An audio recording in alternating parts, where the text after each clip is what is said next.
महाशिवरात्रि पर महाकाल की नगरी उज्जैन 21 लाख दीपों से जगमगाई। क्षिप्रा नदी के घाट दीपों की रोशनी से जगमगाने लगे। महाकाल मंदिर और जो तमाम मंदिर है वहां पर हजारों लाखों दीप जलाए गए।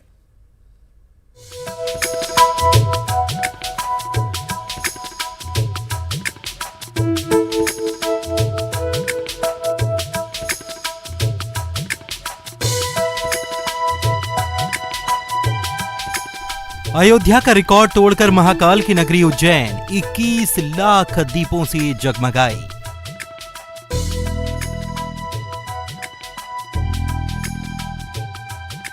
महाशिवरात्रि का पर्व इस बार महाकाल की नगरी उज्जैन में कुछ खास है। शिव ज्योति अर्पण महोत्सव में उज्जैन लाखों दीपों से रोशन हुआ। महाकाल के दरबार से लेकर क्षिप्रा तट और पूरे शहर में 21 लाख दीप एक साथ जलाए गए। इस दीपोत्सव में शहर के सभी वर्ग, उम्र और समाज के लोग शामिल हुए। 17,000 से ज्यादा स्वयंसेवकों ने अपना रजिस्ट्रेशन कराया। राम की भूमि अयोध्या में बीते साल दिए जलाकर एक रिकॉर्ड बनाया गया। अयोध्या में 9.41 लाख दिए जलाए गए थे और ये Guinness Book of World record में दर्ज हुआ। लेकिन इस बार उज्जैन में 21 लाख दिए जलाकर नया रिकॉर्ड बना है। उज्जैन का सांस्कृतिक और धार्मिक महत्व होने के कारण शिवरात्रि पर अलग छटा देने के लिए ये आयोजन किया गया।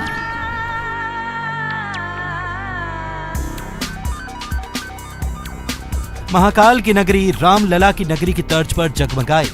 महाकाल मंदिर में मंगलनाथ, काल भैरव, गढ़ कालिका, सिद्धवट, हर सिद्धि मंदिर समेत पूरे शहर में दीप प्रज्वलित किए गए।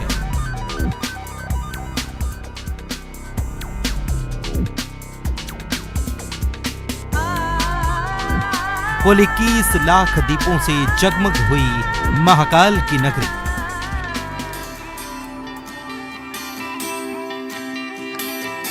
इस दीपोत्सव में शामिल होने के लिए सूबे के मुखिया शिवराज सिंह चौहान समेत तमाम गणमान्य लोग उज्जैन पहुंचे। साथ ही Guinness Book of World Record की टीम भी यहां मौजूद रही।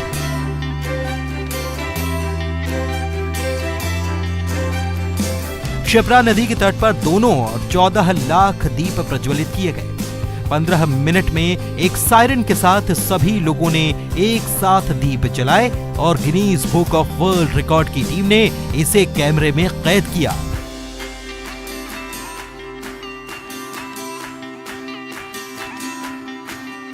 विकास सिंह चौहान, न्यूज़ 18, उज्जैन।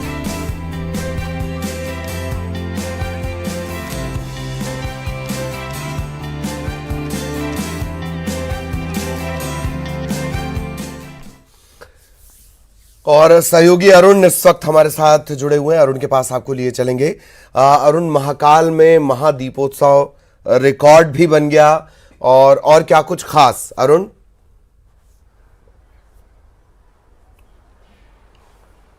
बिल्कुल, देखिए, भगवान राम की नगरी से आगे बाबा महाकाल की नगरी कल आगे निकल गई और एक इतिहास उज्जैन ने रच दिया। 11,71,078 दीप प्रज्वलित कर world Guinness Book of World record में उज्जैन का नाम दर्ज हुआ और इतनी बड़ी संख्या में दीपक जले कि पूरा उज्जैन जगमग हो गया। और मुख्यमंत्री शिवराज सिंह चौहान भी इस ऐतिहासिक आयोजन के साक्षी बने। उन्होंने भी 14 दीपक जलाकर इस अभियान की शुरुआत की और पूरा क्षिप्रा का जो तट था वो दीपों से जगमगा गया। इसके बाद जब Guinness Book of World record का सर्टिफिकेट दिया गया उसके बाद आतिशबाजी की गई खुशी में।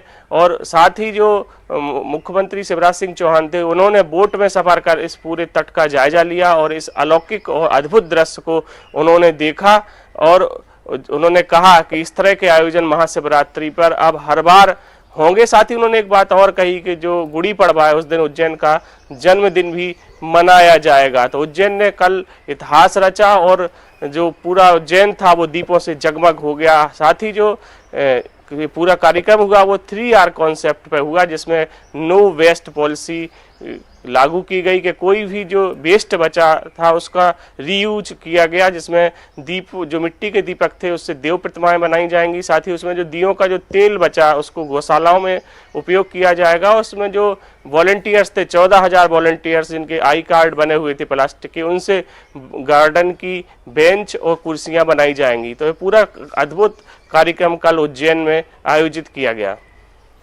बिल्कुल बिल्कुल, बहुत बहुत शुक्रिया आपका अरुण इस तमाम जानकारी के लिए। सहयोगी अरुण विस्तार से जानकारी दे रहे थे।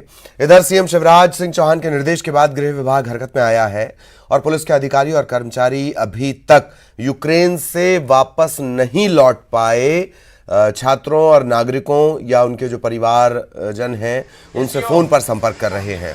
घर घर जाकर भी यूक्रेन में फंसे लोगों से फोन पर संपर्क कर उनके सुरक्षित होने की जानकारी ली जा रही है। वापस लाने के संबंध में भारत सरकार की जो कोशिश है उनके बारे में बताया जा रहा है। इसी क्रम में 150 परिवारों से पुलिस के अधिकारियों ने जाकर मुलाकात की है। यूक्रेन के खार्किव में फंसे डिंडौरी के छात्र सबुज विश्वास के परिजन डॉक्टर एस के विश्वास से मुलाकात की गई, सांत्वना दी गई। गुना के छात्र अनिल धाकड़, उनके परिजनों से थाना प्रभारी विनोद राठौर ने मुलाकात की, आश्वासन दिया।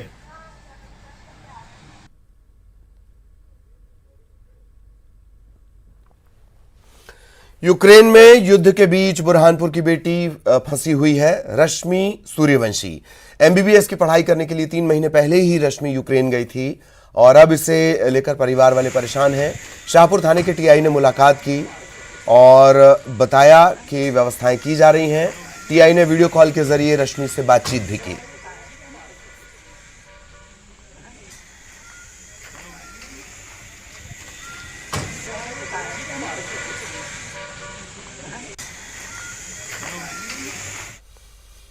इधर शाहजहांपुर देवास के 30 से ज्यादा बच्चे यूक्रेन में फंसे हुए हैं। परिजन इनकी सकुशल वापसी के लिए प्रार्थना कर रहे हैं। सांसद महेंद्र सिंह सोलंकी ने कहा कि सरकार यूक्रेन में फंसे भारतीयों को निकालने की हर संभव कोशिश कर रही है। देवास शाहजहांपुर लोकसभा क्षेत्र के सभी आशीर्वाददाताओं को महाशिवरात्रि की बहुत बहुत शुभकामनाएं देता हूँ। मैं यहाँ पर भीम घाट पर शिव जी के दर्शन करने के लिए आया था। समिति ने यहाँ पर मुझे दर्शन करने दिया। मैंने सभी मंदिरों के दर्शन किए, समिति के सभी लोगों से चर्चा किया और यहाँ की समस्या के बारे में भी जाना। इसका निराकरण समय समय पर करूँगा। एक सबसे बड़ा विश्वव्यापी संकट चल रहा है यूक्रेन और रूस का, जिस प्रकार से यूरोपीय कंट्री लगातार प्रतिबंध लगा रही है रूस के ऊपर, उसको आप किस तरीके से देखते हैं? और दूसरा, बड़ी मात्रा में अभी भी हफ्ता भर हो गया भारतीय वहाँ फंसे हुए हैं। रूस और यूक्रेन की लड़ाई में केवल हमें ये देखना है कि हमारे बच्चे जो फंसे हुए हैं वहाँ पर यूक्रेन में, वो जल्दी से जल्दी आ जाएं। उनमें से बच्चों का आना शुरू हो गया है। भारत की नरेंद्र मोदी जी के नेतृत्व में जो केंद्र सरकार है वो लगातार उन बच्चों को लाने के लिए प्रयासरत है। मैं अपने लोकसभा क्षेत्र के लगभग 30 बच्चे हैं जो वहाँ पर फंसे हुए हैं, उनके सभी के संपर्क में हूँ। अशोकनगर की ऋषिका खंतवाल की यूक्रेन से वतन वापसी हुई। 3 मार्च को वो अपने घर सकुशल पहुंच जाएंगी और ऋषिका की वतन वापसी से उनके घर वाले काफी खुश हैं। दिन तो बुरे थे अभी लगातार 3 दिन से, मतलब जिस हिसाब से अपन टीवी पे देख रहे हैं कि ऐसा बमबारी और चल रही है, लेकिन चूंकि भारत सरकार ने बच्चों को विधिवत एक एडवाइस जारी करी थी कि आप कब और कहां कैसे आएंगे, जिसमें हमारी बच्ची ने और मैंने उनके ग्रुप में बार बार सुझाव दिया और वो एक प्रक्रिया के अनुसार चले तो आज वो सफल हुई कि वो रोमानिया बॉर्डर से होते हुए भारत सरकार के सहयोग से सीधे मुंबई सुबह आज 8:20 पे उतरी। वहाँ माननीय केंद्रीय मंत्री नारायण राणे जी का उनका वेलकम किया। उसके बाद मेरे छोटे बेटा IIT बॉम्बे में जो उसने उसको रिसीव किया, अभी वो IIT बॉम्बे में है और खुश है। और दतिया का एक छात्र भी यूक्रेन में फंसा था, वो वापस अपने घर आ गया। दतिया के अंदरगढ़ का भरत बघेल यूक्रेन में मेडिकल की पढ़ाई कर रहा था। भरत का कहना है कि यूक्रेन में हालात खराब हैं। तमाम खतरे उठाकर हमारे साथ कई छात्र रोमानिया बॉर्डर पहुंचे। 10-12 घंटे की चेकिंग के बाद उन्हें रोमानिया में एंट्री मिली। भारत सरकार का उन्होंने शुक्रिया अदा किया। नेशनल मेडिकल यूनिवर्सिटी में पढ़ रहा था, जो कि पोलैंड बॉर्डर के पास है और कीव से काफ़ी दूर है, मतलब 800 किलोमीटर दूर है। तो वहाँ पर ऐसे हालात नहीं थे, मतलब ज़्यादा क्रिटिकल कंडीशन नहीं थी। लेकिन जो बॉम्बिंग हुई थी उस टाइम पे मेरी सिटी में भी बॉम्बिंग हुई थी। मिलिट्री का जो एयर स्पेस था वो एरिया उन्होंने तबाह कर दिया था, और तो इस चलते चीज़ें क्रिटिकल हो गई थी, मतलब डर लगने लगा था वहाँ भी। लेकिन यूनिवर्सिटी वाले लगातार कह रहे थे ये जो एरिया है वो सेफ जोन है, मतलब यहाँ तक कभी भी कुछ नहीं हुआ है। तो क्या भारतीय राजनयिक जो आपका दूतावास था, भारतीय दूतावास, उससे भी आपको लगातार मदद मिली? हाँ, उससे कॉन्ट्रैक्ट तो था उनसे, लेकिन वो तो एडवाइजरी करे जा रहे थे। यूक्रेन में एक भारतीय छात्र की मौत के बाद हरदा की तनुजा पटेल के परिजन चिंतित हैं। तनुजा के पिता ने बेटी की वतन वापसी के लिए भारत सरकार से मदद की गुहार लगाई। ऐसा लगता तो एक चिंता तो बनी है, भय का वातावरण बना रहता हमें आने का क्या। और मैं यहाँ पर शिक्षा विभाग में पदस्थ हूँ, और जो कि तनुजा पटेल जो मेरी बेटी है, जो यूक्रेन में MBBS MD की पढ़ाई कर रही है, विगत 2015-16 से वहीं अध्ययनरत है।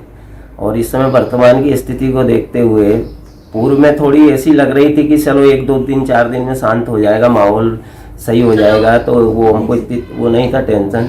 लेकिन जैसे जैसे परिस्थितियाँ बदलती जाती वैसे वैसे जो है कि अब हमको चिंता का विषय बना हुआ है। और पर डे कुछ नई न्यूज़ें मिलने लगती है कि वहाँ पे मतलब जो रूस की द्वारा जो आक्रमण किया जा रहा है वो बढ़ता जा रहा है। तो उसको ध्यान में रखते हुए अभी वर्तमान में हमारी बच्ची जो थी वो वहाँ से निकलने के लिए बॉर्डर पहुँची थी, लेकिन चूंकि बॉर्डर के ऊपर उसको 48 घंटे का समय लगा और उसको बॉर्डर से वो बाहर हो नहीं पाई। वो यूक्रेन में रहती है और वो यूक्रेन में है, और जिस तरह से न्यूज़ पे दिखाया जा रहा है, जो चीज़ वहाँ पर हो रही है, उसे लेकर मेरे पेरेंट्स कुछ ज़्यादा चिंतित थे। इसी वजह से मुझे यहाँ आना पड़ा। जो न्यूज़ पे दिखा रहे हैं तो उसी कारण यहाँ के जो सभी पेरेंट्स हैं कुछ ज़्यादा ही भयभीत हो रखे हैं। तो मैं चाहती हूँ कि गवर्नमेंट जो हेल्प कर रही है, मैं मना नहीं कर रही कि वो हेल्प नहीं कर रही है, पर जिस प्रकार से बच्चे वहाँ पर काफ़ी हैं और बॉर्डर्स पे काफ़ी ज़्यादा रश हो रखा है, क्योंकि यूक्रेनियन को भी वो निकालेंगे, वो अपने देश को भी बचाएंगे, साथ में दूसरी कंट्रीज़ को भी बचाएंगे। मध्य प्रदेश में डिप्टी स्पीकर के पद के लिए फिर खींचतान शुरू हो गई है। 7 मार्च से शुरू होने वाले विधानसभा के बजट सत्र से पहले विपक्ष ने पुरानी परंपरा के तहत डिप्टी स्पीकर का पद कांग्रेस को देने की मांग की, लेकिन बीजेपी का कहना है कि विधानसभा की पुरानी परंपरा को तत्कालीन कांग्रेस सरकार में तोड़ा गया और नई परंपरा की नींव रखी गई थी।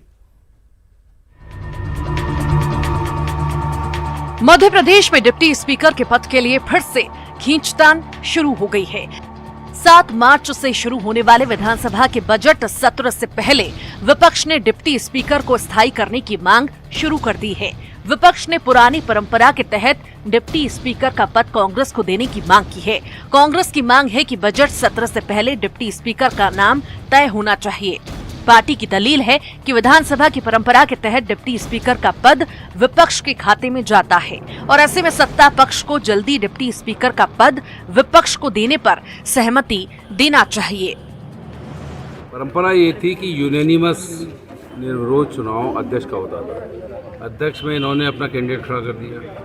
जब इनने परिपाटी तोड़ी तो कांग्रेस ने जवाब दिया, लेकिन ये पार्टी वैसे ही हो जाए तो इनको पहल करना चाहिए, सत्ता में बैठे हुए। 23 में आपकी सरकार बनेगी तो उपाध्यक्ष पद विपक्ष को देंगे सर?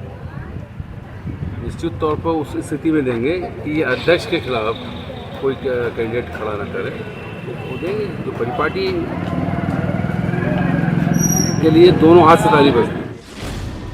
कमलनाथ सरकार में स्पीकर और डिप्टी स्पीकर का पद कांग्रेस ने अपने पास रखा था। कांग्रेस का कहना है कि तब के हालात की वजह से ऐसा किया गया था, लेकिन विधानसभा की परंपरा फिर कायम करने की जरूरत है।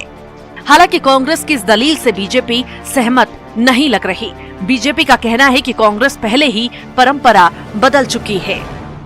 कांग्रेस से जब कांग्रेस ने कमलनाथ जी के सरकार के समय में परंपरागत रूप से एक व्यवस्था थी कि प्रतिपक्ष को उपाध्यक्ष का पद जाता रहा था, लेकिन उन्होंने जिस प्रकार की राजनीति का खेल खेला और उसके कारण से प्रतिपक्ष को अवसर नहीं दिया, नतीजतन उपाध्यक्ष के पद पर जो परंपरा थी उस परंपरा को खंडित करने का काम कांग्रेस ने किया।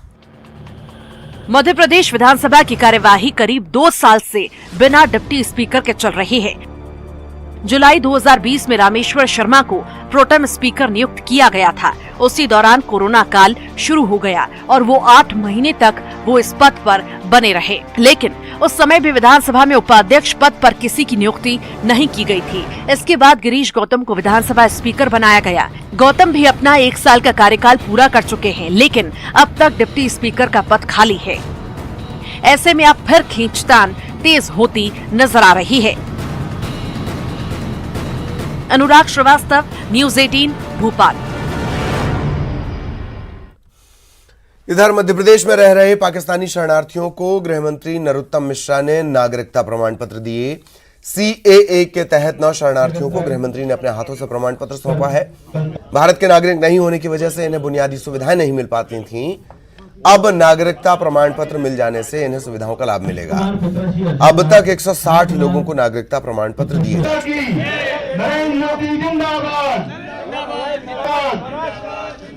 जिसका काम ही उत्तम है उसका। ब्रेक के बाद खबर कटनी से जुड़ी हुई। कटनी की पड़ोसी जिले पन्ना के कुम्हारी रायपुरा के बीच ट्रैक्टर ट्रॉली पलटने से दर्जनों लोग घायल हो गए। इस हादसे में एक की मौत भी हो गई है। घायलों को एम्बुलेंस से कटनी जिला अस्पताल पहुंचाया गया, इलाज जारी है।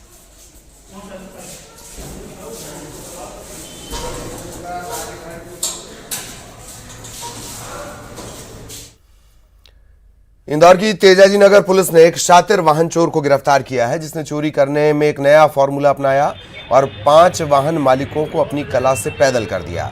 दरअसल ये युवक शराब की दुकान के बाहर नशे में धुत लोगों को घर छोड़ने की बात कहकर उनकी गाड़ियां लेकर भाग जाता था और ग्रामीण इलाकों में बेचकर अपने शौक पूरे किया करता था। हालांकि पुलिस ने बेचे गए वाहनों को जब्त कर लिया है। 3 संदेही पकड़े गए हैं और इनके पास से 4 वाहन जब्त होना बताया गया है।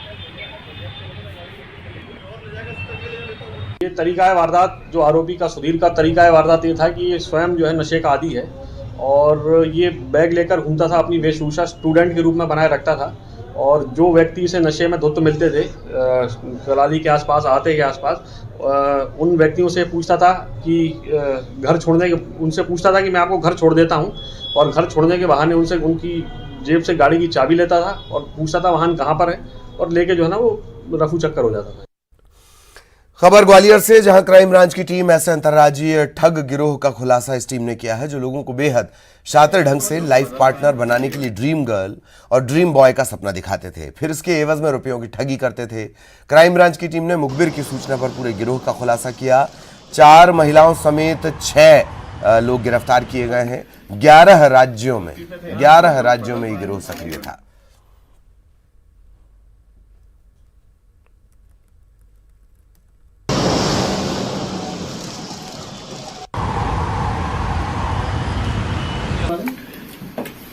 कुछ लोग बदल पाए, कुछ लोग